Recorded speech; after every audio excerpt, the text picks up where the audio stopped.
época de Jesus não tinha essas coisas, né? Não tinha internet, não tinha vídeo, não tinha projetor, e então não precisava nada disso. Agora hoje em dia tem, mas facilita na mensagem. Dizem os especialistas em educação, quando você ouve, você grava tantos porcentos, quando você ouve, vê mais porcento, quando você ouve, ou seja, quanto mais sentidos você usar, mais você grava a mensagem. Então há um benefício em mostrar vídeo, em você acompanhar aqui, ok? Antes da mensagem,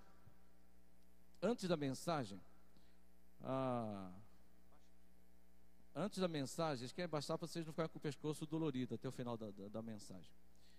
Antes da mensagem, deixa eu mostrar algumas fotos rápidas para vocês. Durante 10 dias, mais ou menos, eu tive ausente. Eu fui para Chicago, e aqui você vê atrás Global Leadership Summit. Esse é um encontro que acontece anualmente no mês de agosto, na igreja Willow Creek, do pastor Bill Hybels. É um encontro de liderança, o foco é liderança, capacitação para líderes. Nesse encontro são convidados a falar pastores, como Bill Hybels e muitos outros pastores, mas também existem muitas pessoas que participam desse encontro. Por exemplo, Jim Collins, que é uma das grandes autoridades no mundo administrativo hoje, ele foi um dos preletores num dos encontros passados, e nós sabemos hoje que o Jim Collins, por exemplo, já está tendo contatos com o evangelho por causa da influência do Bill Hybels, por exemplo, na vida dele. A mesma coisa acontecendo com Jack Welch, por exemplo, que é muito conhecido no mundo por aí fora, no mundo de gestão, de administração. Então é um encontro voltado para capacitação de liderança. Há 4 anos atrás eu conheci o pastor Sam. O pastor Sam inclusive esteve no nosso meio. Foi uma maneira até interessante conhecer. Eu pedi para ele tirar uma foto. Ele estava com um grupo de Chicago, por exemplo, da igreja dele. É uma igreja de profissionais liberais. Aí o pastor Sam chegou para mim e falou: você está com quem? Eu falei: estou sozinho. Ele falou: onde você está? Eu falei: estou no hotel. Ele falou: vem comigo. E a partir daquele momento, ele me levava para o hotel, me levava para a reunião, aí depois me levou para a casa dele, conheci a igreja dele, fizemos um bom relacionamento. Ele esteve aqui alguns anos atrás, conhecendo a igreja, se não me engano, há 2 anos atrás, e então ficou hospedado na aí os congressos acontecem na igreja da Willow. Aqui é o pastor Bill Hybels, ele dá o início ao congresso. É um auditório majestoso, é uma estrutura fantástica de um outro mundo, um auditório para quase 5, 7 mil pessoas, uma igreja que num final de semana acaba passando cerca de 20 mil pessoas, tá? Uma das mensagens, um dos testemunhos que mais me impactou, foi o testemunho do Tyler. O Tyler, ele é ator, ele é de cinema, alguém que hoje é muito rico, muito famoso nos Estados Unidos, e ele falou de toda a questão de que ele cresceu, a família, de preconceitos raciais, de lutas, de dramas, por exemplo, na vida dele. Ele é um seguidor sério de Jesus Cristo. Aí o Bill Hybels perguntou para ele por que ele, por exemplo, tem dificuldade de frequentar regularmente uma igreja.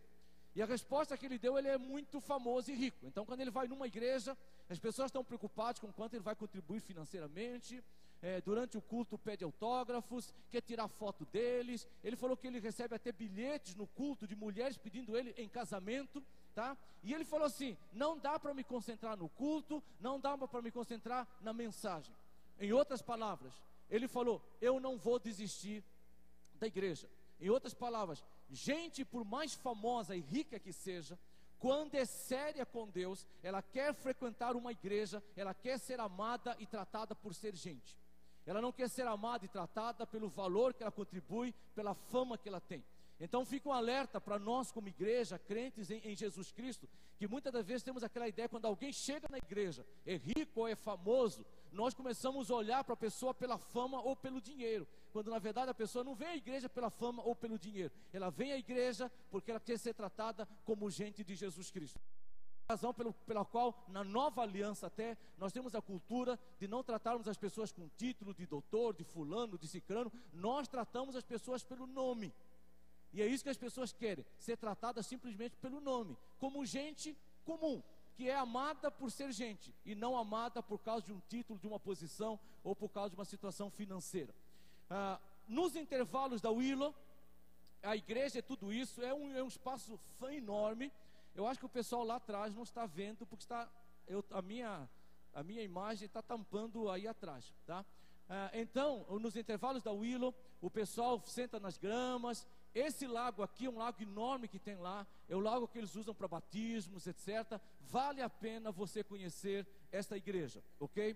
Ela fica no subúrbio de Chicago, numa região nobre de Chicago, numa região rica de Chicago.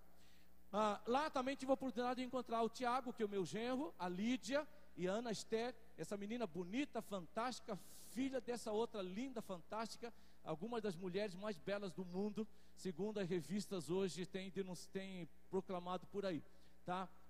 Tiveram hoje de manhã no culto, foram apresentados à igreja, trabalham com o Chicago Eagles, com a nossa igreja, estão de volta ao nosso meio. E eu encontrei a Lídia, o Tiago e a Ana Esther lá em Chicago. De lá eu fui para Dallas. Aqui é uma foto no Seminário Teológico de Dallas. Aqui é o Valdecir e a Cida, membros da IBCU de Campinas, Igreja Batista da Universidade de Campinas. Temos uma amizade desde o pastorado meu em Campinas, muito longa essa amizade. Aqui a Amanda, conheci a Amanda, nós conhecemos como bebezinha, tá? Cresceu junto com a Lídia, junto com o Henrique, junto com o Guilherme, nossos filhos. Aqui a Melissa, a filha da Amanda, fez um ano, eles estudam no seminário de Dallas, ou seja, o marido dela que já vai aparecer, e o Valdeci e a Cida foram lá visitar como avós, ganharam esse presente. Então aqui você tem o Marcelo, que é exatamente o marido da Amanda. Aqui tem o outro filhinho deles, ele estuda no seminário de Dallas. Lá em Dallas ainda visitei a primeira igreja batista de Dallas, que é uma igreja enorme também, de 11 mil membros, uma igreja extraordinária, bonita, fantástica, tem uma galeria enorme que circula lá, um coral tremendo. Iraci, você se tivesse lá, você ia babar, música de alta qualidade, mensagem tremendamente bíblica. É uma igreja, se você for em Dallas um dia, vale a pena conhecer, primeira igreja batista de Dallas, uma igreja histórica, igreja tremendamente séria com Deus, que prega a palavra. E lá, terminando, eu encontrei o Felipe, que está lá já há quase 10 anos, e a Maria Lúcia.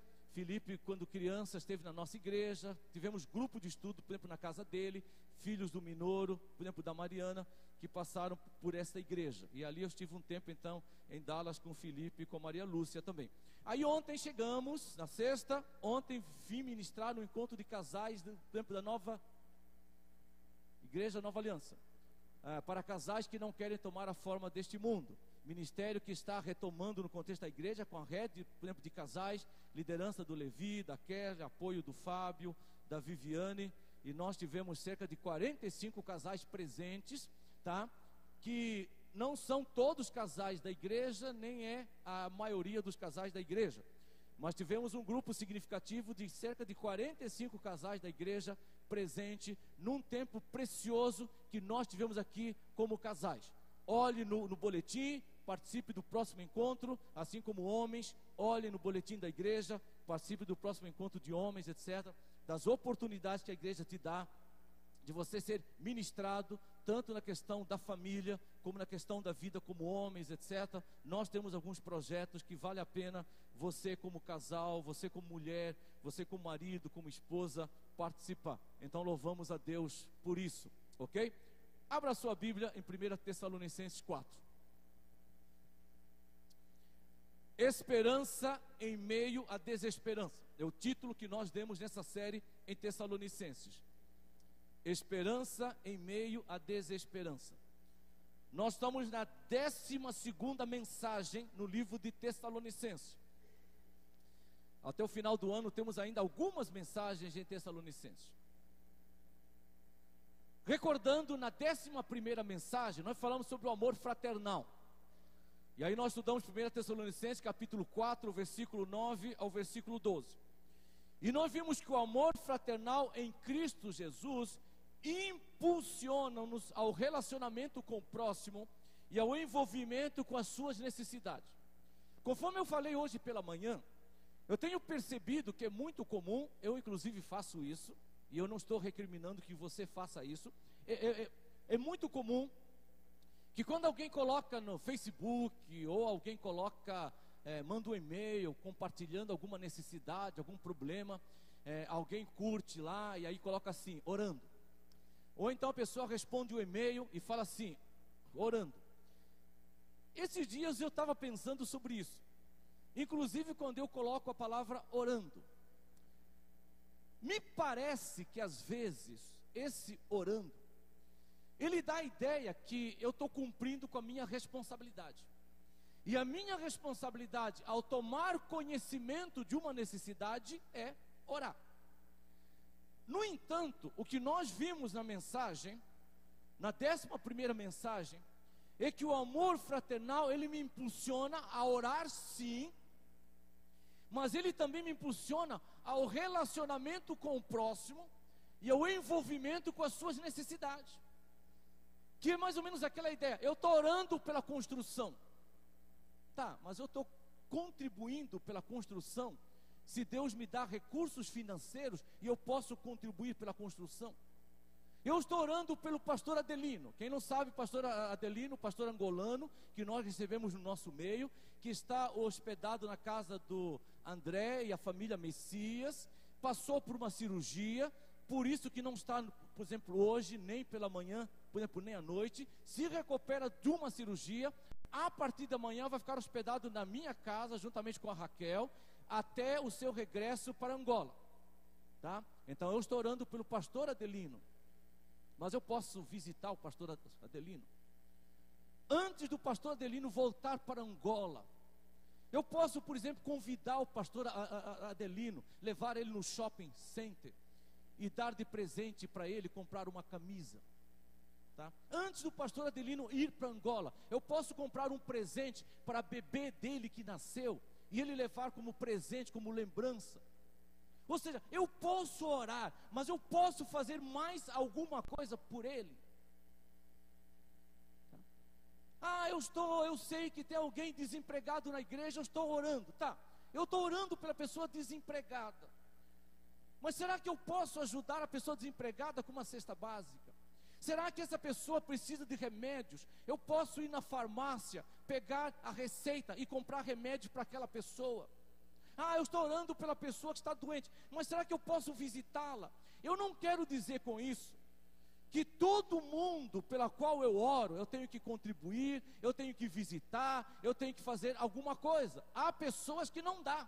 Por exemplo, eu posso orar pela igreja perseguida lá, mas de repente eu não posso visitar o nosso irmão que está preso lá no Sudão. O que eu estou dizendo é que muitas das vezes o orar, parece que eu me cumpri toda a minha responsabilidade, quando eu posso fazer algo mais em prol do próximo, daquela pessoa que Deus coloca no meu caminho.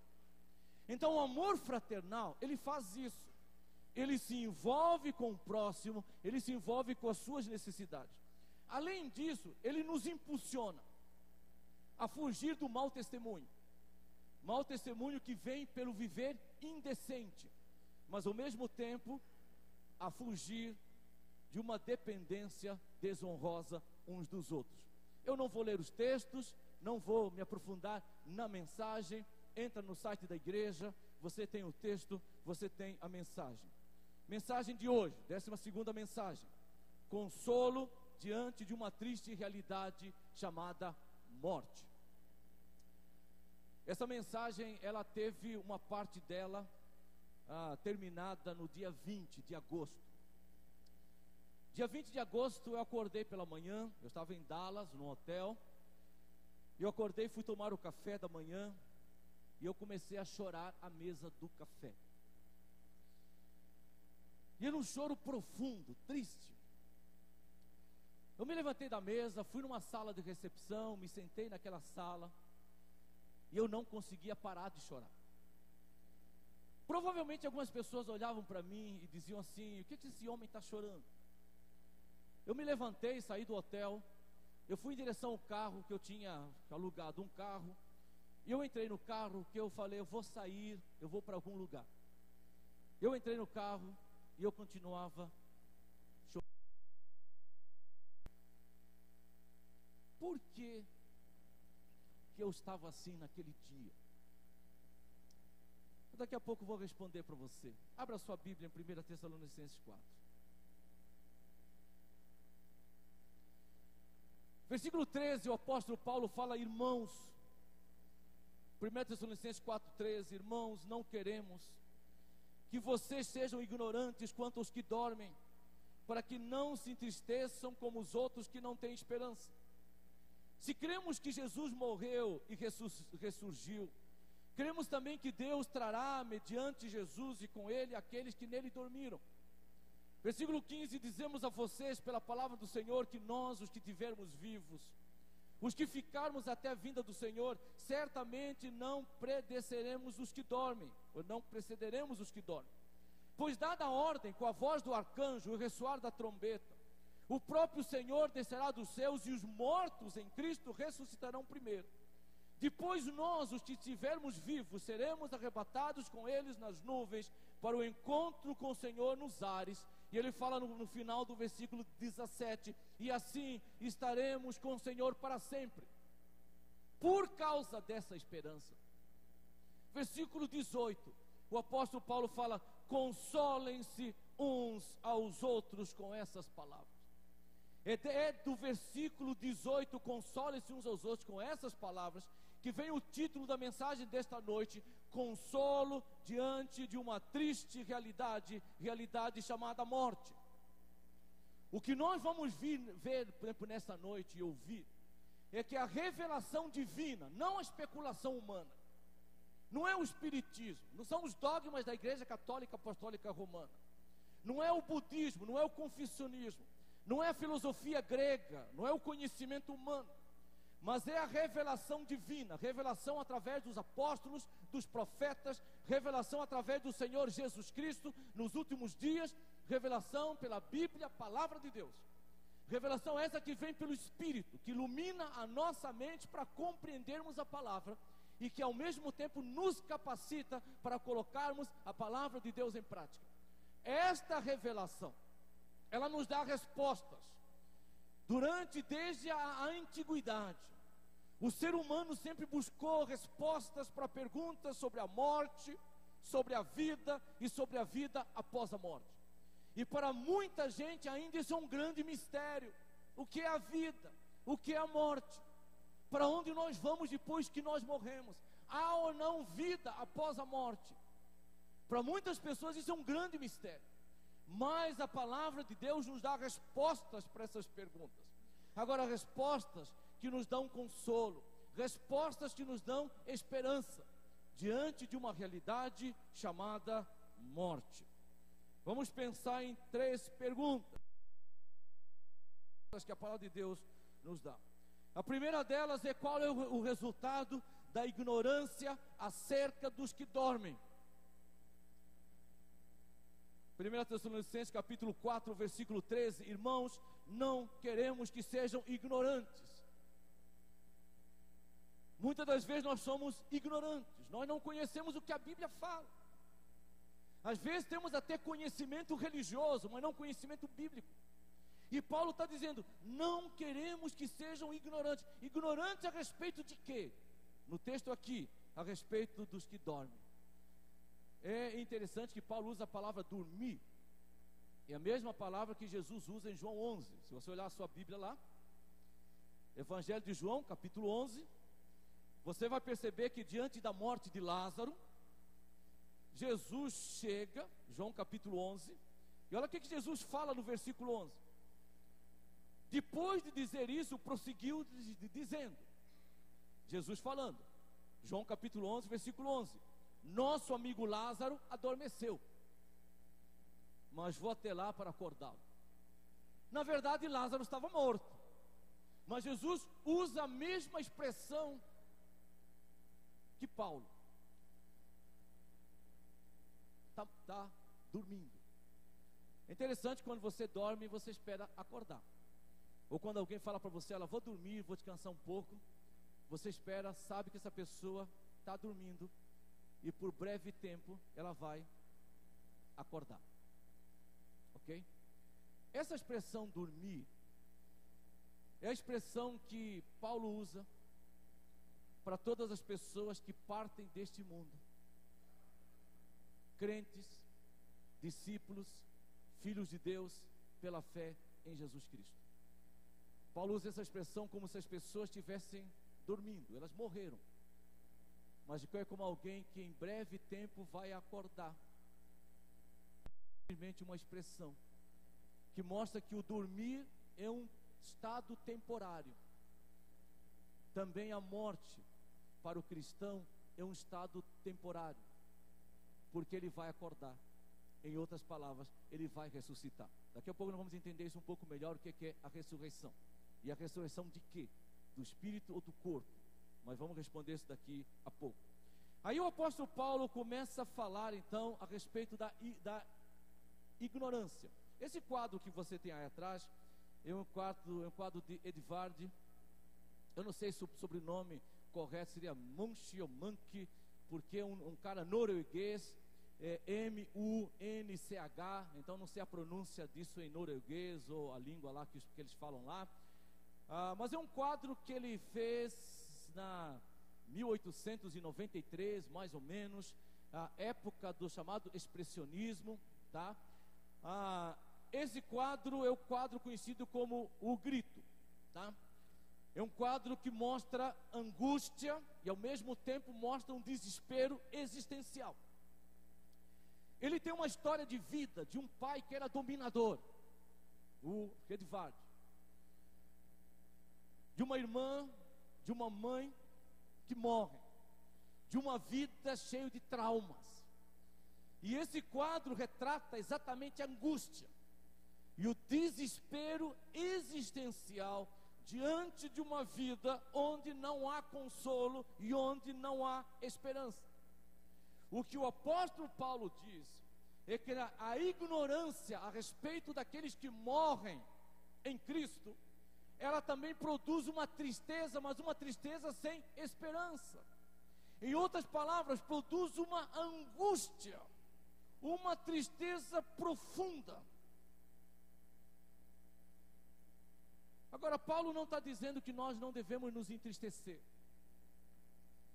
O meu choro no dia 20 de agosto, semana passada, é porque era o primeiro aniversário da minha mãe depois da sua morte. Eu já viajei para Angola algumas vezes, meio traumático. Viajei uma vez para sepultar o meu irmão, morto por um tiro. Não tive a oportunidade de estar no sepultamento de um outro irmão.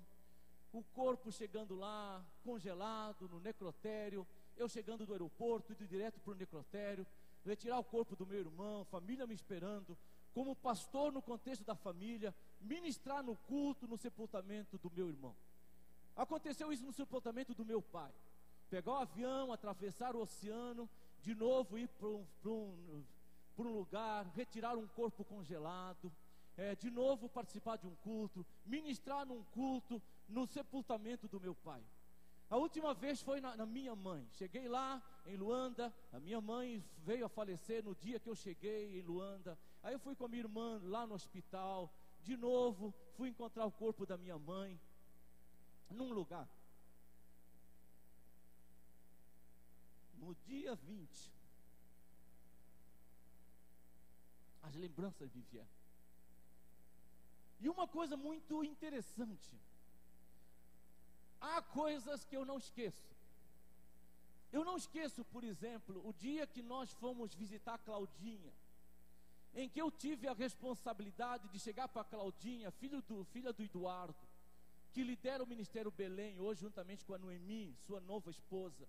O Eduardo na época era casado com a Marlene. A Marlene morre num acidente de carro na Francisco Junqueira, num acidente até agora inexplicável. E eu tenho a responsabilidade de visitar a Claudinha, uma adolescente, e dizer: Claudinha, sua mãe morreu. E a Claudinha cai no chão, numa posição fetal de quem está nascendo, e começa a gemer: minha mãe, minha mãe. Eu quero minha mãe. não esqueço do grito da minha mãe, no dia que o meu irmão Nando é sepultado. Ela deu um grito no cemitério.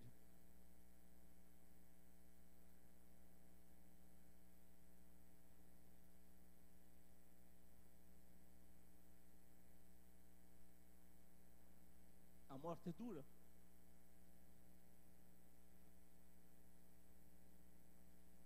A morte traz dor. A morte traz lágrimas. A morte traz tristeza. Jesus sabe que Lázaro vai ressuscitar, mas diz o texto de João que Jesus chora. Mateus registra que quando Jesus recebe a notícia da morte de João Batista, quando os discípulos chegam para ele e falam: João Batista foi decapitado, João Batista foi sepultado, Mateus registra que Jesus se retira para estar a sós. Eu posso pensar que Jesus quer estar sozinho por causa da dor diante da morte de João Batista. Queridos, aquela notícia de que quando alguém recebe a notícia do falecimento de um ente querido, e você dizer: não se entristeça, não chore, não é bíblico. As pessoas têm que se entristecer, sim. Tem que chorar, sim.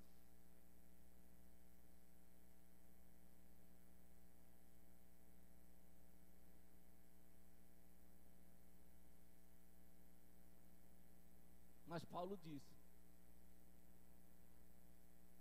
com esperança. Uma tristeza com esperança. Não é a tristeza daqueles que não conhecem a Jesus, que Efésios capítulo 2, versículo 12, fala que estão no mundo sem Deus, sem esperança, sem Cristo. Nós estamos no mundo com Deus. Nós estamos no mundo com esperança. Nós estamos no mundo com Cristo. Mas nós nos entristecemos. Nós choramos. A morte dói. Mas nós temos uma esperança. Aí nós vamos para a segunda pergunta: o que é a morte? Obrigado, Gerson, pela sua presença aí. O que é a morte? Tiago nos responde. E quando você vai para Tiago capítulo 2, versículo 26, Tiago diz o seguinte: assim como o corpo sem espírito está morto,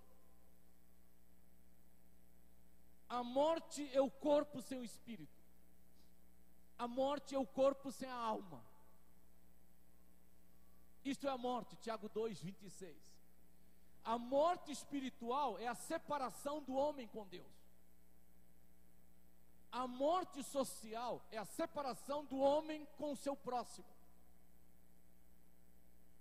A morte ecológica é a separação do homem com a natureza, com o mundo que o cerca.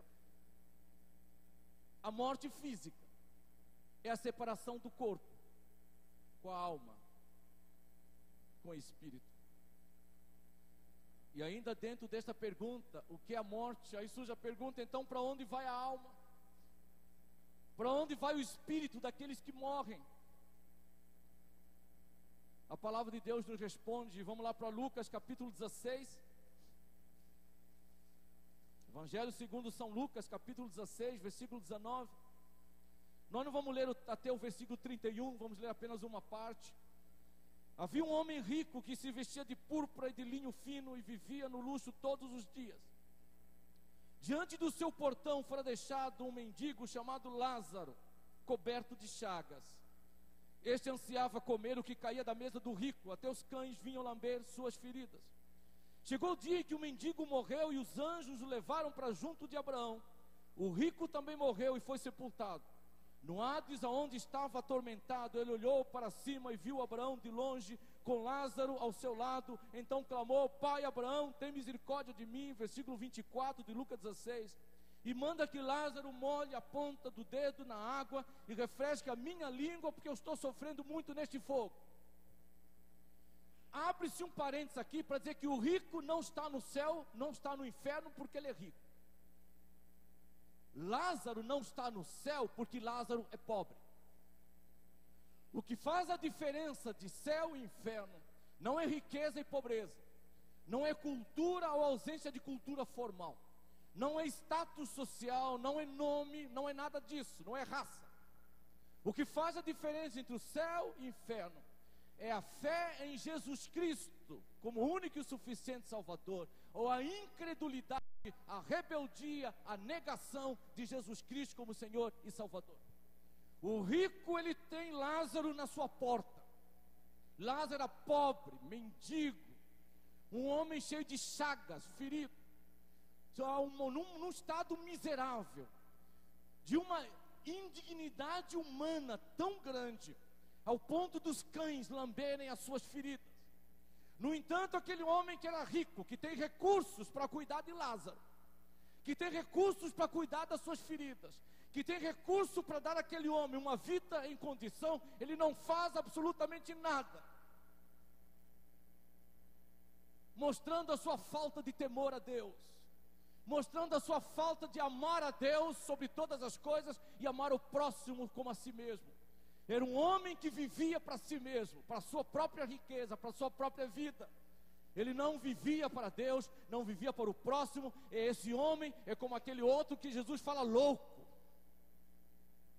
porque ele não é rico diante de Deus, porque ele não tem temor a Deus. É isso que o levou para o inferno. Não foi a sua riqueza, mas é o seu coração rebelde, insensível, um coração que não está voltado para amar a Deus e amar ao próximo. E Lázaro não vai para o céu porque ele é pobre, mas porque é alguém que temia ao Senhor. Então nós temos um no seio de Abraão, nós temos outro no lugar de tormento, um na presença de Deus, o outro longe da presença de Deus. Filipenses capítulo 1, versículo 20 ao versículo 24, o apóstolo Paulo nos esclarece um pouco mais.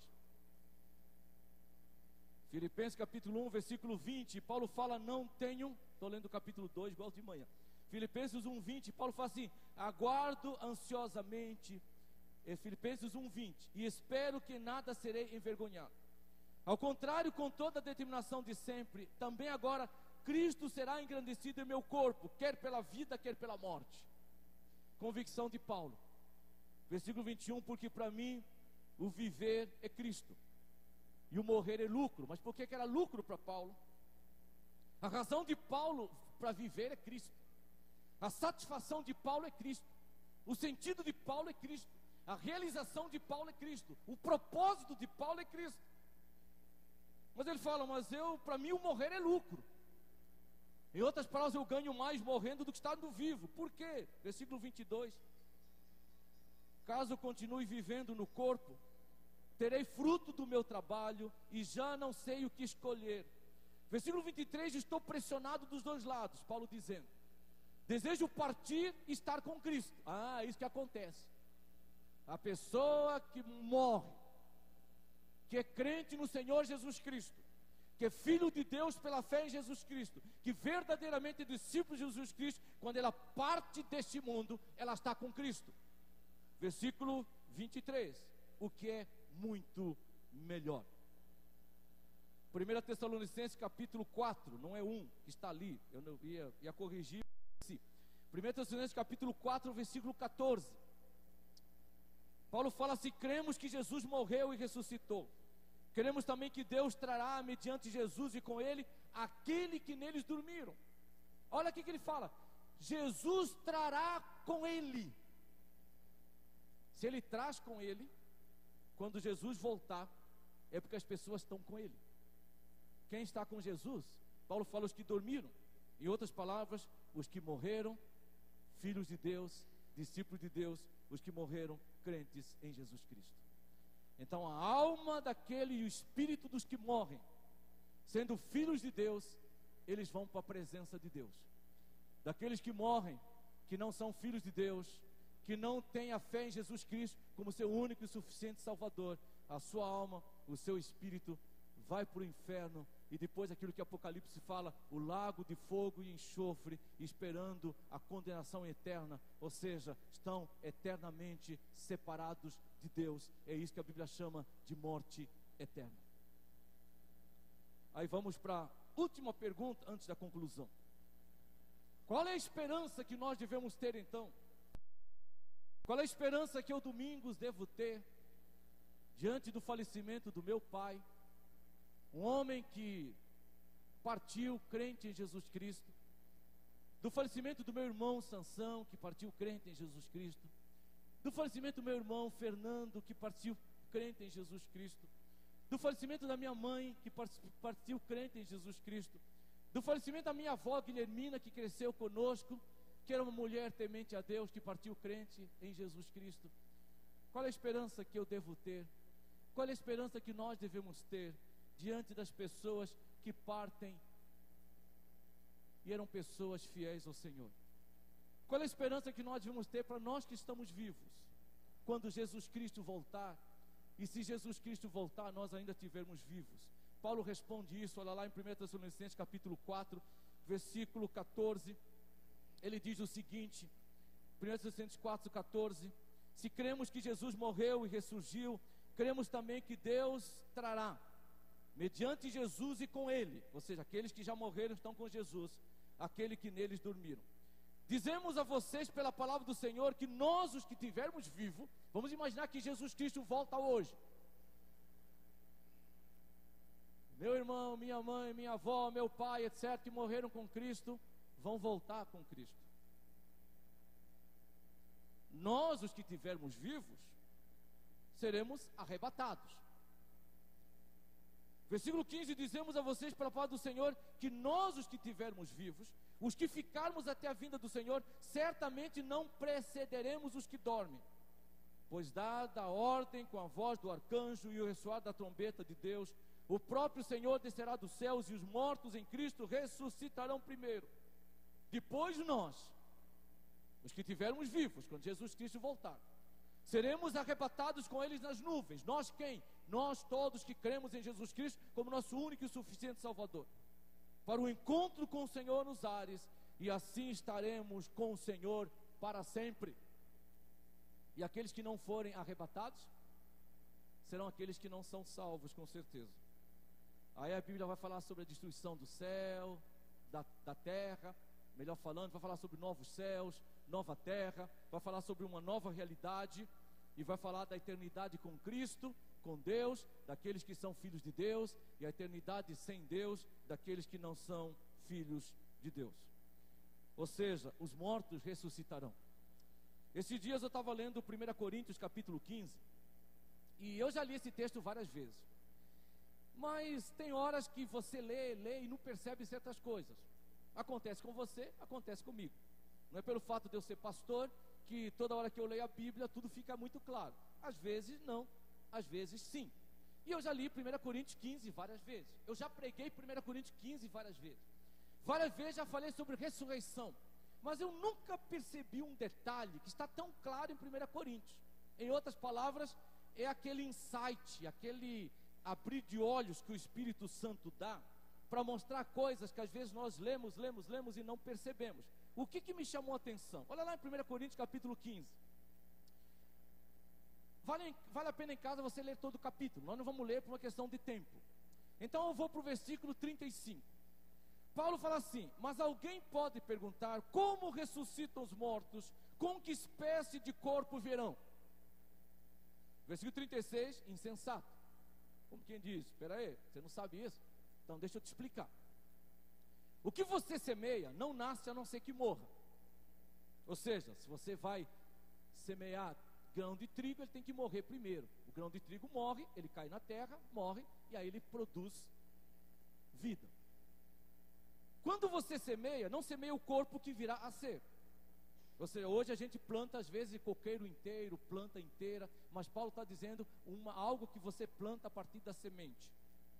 Você planta a semente, e da semente vai brotar a árvore, a flor, etc. Versículo 37. mas apenas uma simples semente, como de trigo ou de alguma outra coisa. Versículo 38, mas Deus lhe dá um corpo como determinou, e a cada espécie de semente dá o seu corpo apropriado. Versículo 39, nem toda a carne é a mesma, os homens têm uma espécie de carne, os animais têm as outras, as aves a outra e os peixes outra. Há corpos celestes, por exemplo, estrelas, etc., e também há corpos terrestres. Mas o esplendor dos corpos celestes é um, e dos corpos terrestres é um. Mesmo entre os corpos celestes há diferença. Versículo 41, um é o esplendor do sol, o outro é o da lua, e o outro é o das estrelas. As estrelas diferem em esplendor uma das outras. Então, versículo 42, assim será com a ressurreição dos mortos. O corpo que é semeado é perecível e ressuscita imperecível. É semeado em desonra e ressuscita em glória. É semeado em fraqueza e ressuscita em poder. É semeado um corpo natural e ressuscita um corpo espiritual. Se há corpo natural, e existe, há também corpo espiritual. Assim está escrito: o primeiro Adão tornou-se um ser vivente. O último Adão, Jesus Cristo, conforme Paulo fala lá em Romanos, um espírito vivificante. Versículo 46, não foi o espiritual que veio antes, mas o natural, depois dele o espiritual. O primeiro homem era do pó da terra, Adão. O segundo homem, Jesus Cristo, conforme Paulo explica em Romanos, dos céus. Versículo 48, os que são da terra são semelhantes ao homem terreno. Nós, os que são dos céus, que vêm dos céus, ao homem celestial. Assim como tivemos a imagem do terreno, de Adão, teremos também a imagem do homem celestial. Sabe o que Paulo está dizendo? Quando eu morro, quando você morre, o nosso corpo é como uma semente que cai na terra. Esse corpo, ele não vai se reconstruir, é como uma semente.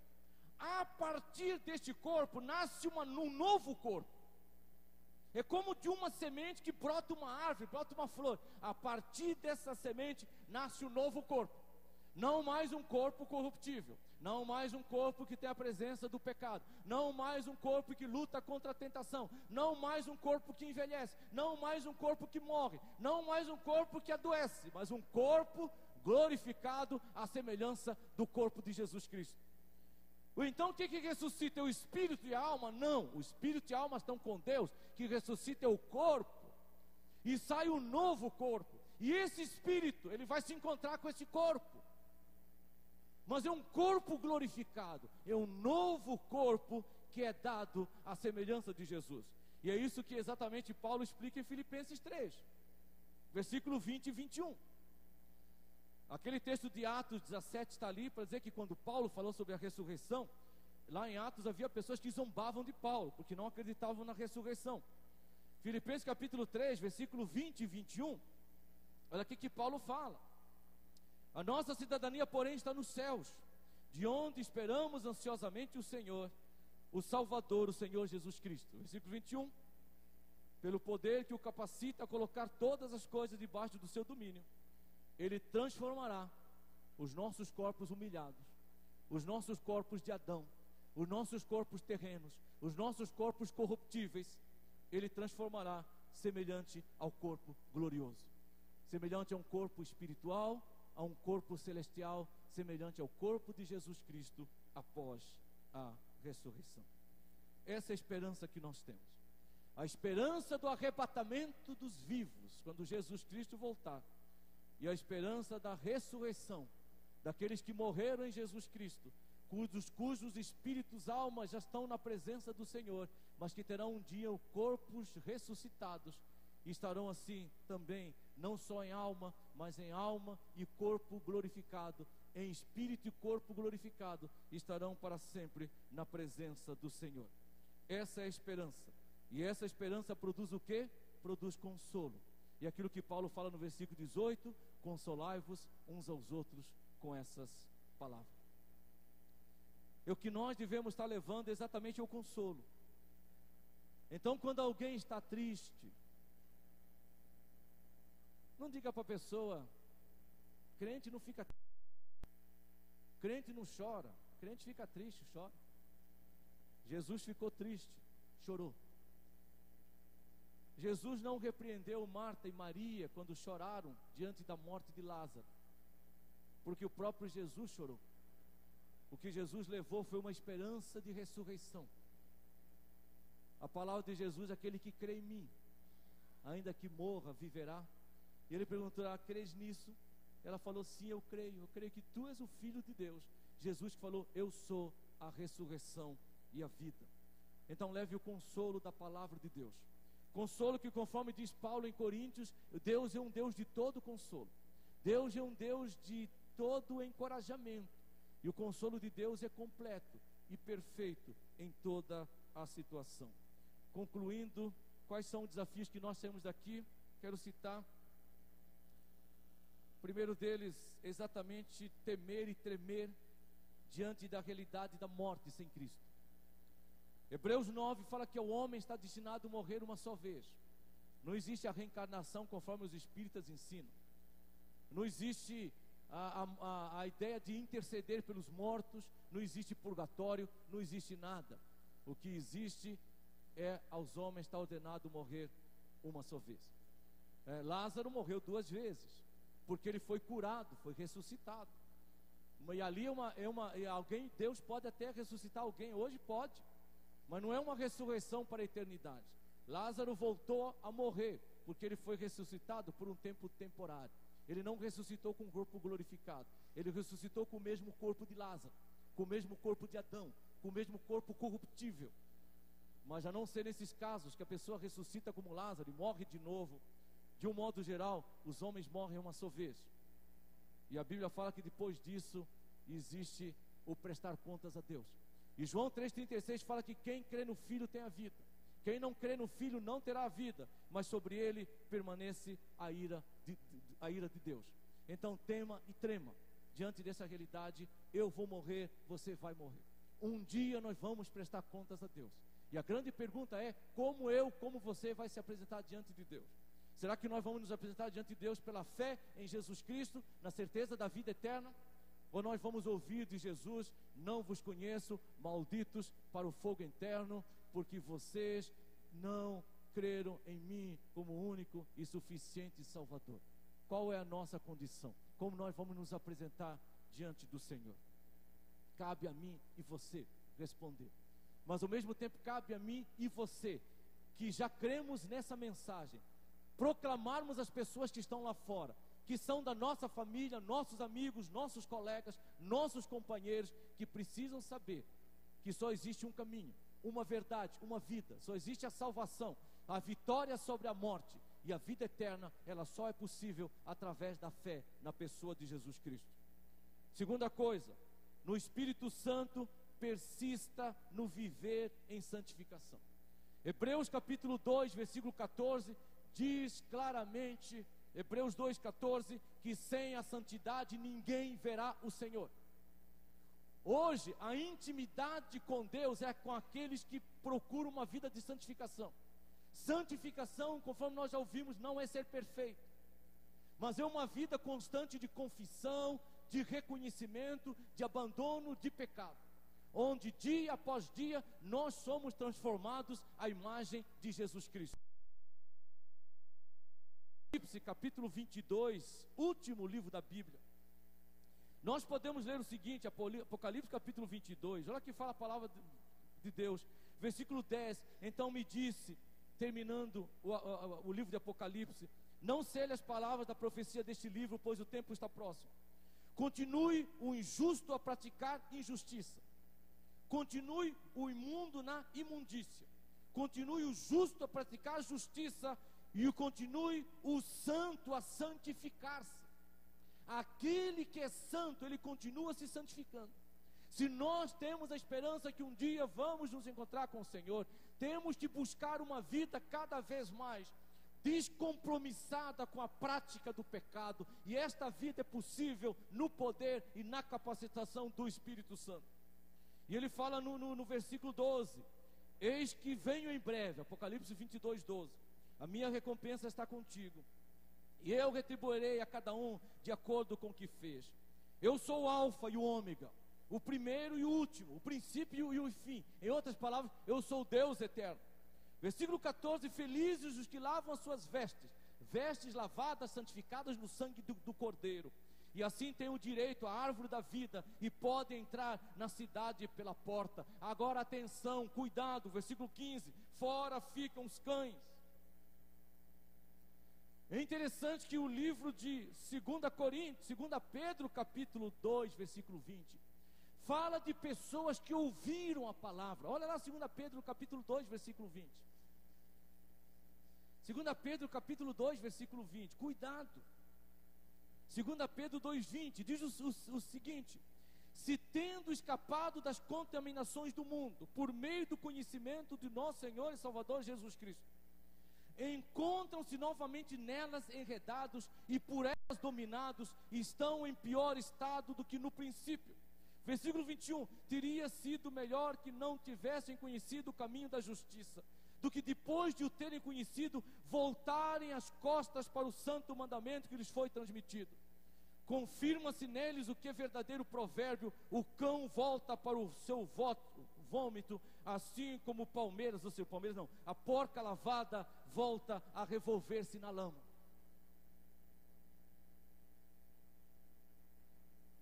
Teve um dia que eu fui visitar uma casa de uma família muito simples. Não é pelo fato de ser muito simples. Eu visito gente em favela, já tive em presídio com presos na cela, não preso, mas fazendo trabalho evangelístico com eles, tomando café nas canecas que eles fazem, café nas latas de leite, etc. Então já passei por várias experiências. Casa muito pobre, talvez uma das casas mais sujas que eu já vi até hoje. Aquela casa que a sala é cozinha, é sala, é quarto, é tudo. E tinha umas camas espalhadas, uma mulher com várias crianças, um cheiro insuportável, um lugar escuro, etc. E alguém me pediu para visitar aquela mulher. Eu fui visitar ela. Aí eu sentei na cama, é o lugar que tinha para sentar. A cama cheirava mal, colchão sujo, imundo, nesse sentido. E eu estava conversando com aquela mulher, um fedor terrível, eu enjoado ali, tá? Aí de repente entra um cachorrinho magro, e aquele cachorro entra e ele defeca na nossa frente, e fica aquelas fezes daquele cachorro, e você pode ver os vermes se mexendo naquelas fezes, e o cachorro começa a comer as próprias fezes, e eu com uma vontade enorme de vomitar. E de repente aquela mulher vira para mim e fala: pastor, o senhor quer que eu prepare um café para o senhor? Quer lanchar conosco? Eu não vou dizer para você qual foi a minha resposta, depois se você quiser que conte em office. Mas era o cachorro comendo a sua própria porcaria. Pedro fala que há pessoas que conhecem o Senhor Jesus, eram alcoólatras, deixam o alcoolismo e vivem a vida fora do alcoolismo, mas depois de um tempo eles voltam de novo a se tornar alcoólatras. É como o cão voltando ao próprio vômito. Eram pessoas que eram promíscuos, adúlteros, imorais, perversos, sensuais, maliciosos, se convertem a Jesus Cristo e vivem uma vida buscando a santificação, e de repente voltam de novo a serem promíscuos, imorais, sem uma firmeza de santidade. É como o vômito, é como o cachorro voltando ao próprio vômito. São pessoas que eram mentirosas, que eram fofoqueiras, que abandonam a fofoca e a mentira quando conhecem Jesus, mas depois de um tempo de vida cristã, voltam a ser mentirosos, voltam a ser fofoqueiros. É como o cachorro que volta ao próprio vômito. Apocalipse fala que no céu não entram os cães.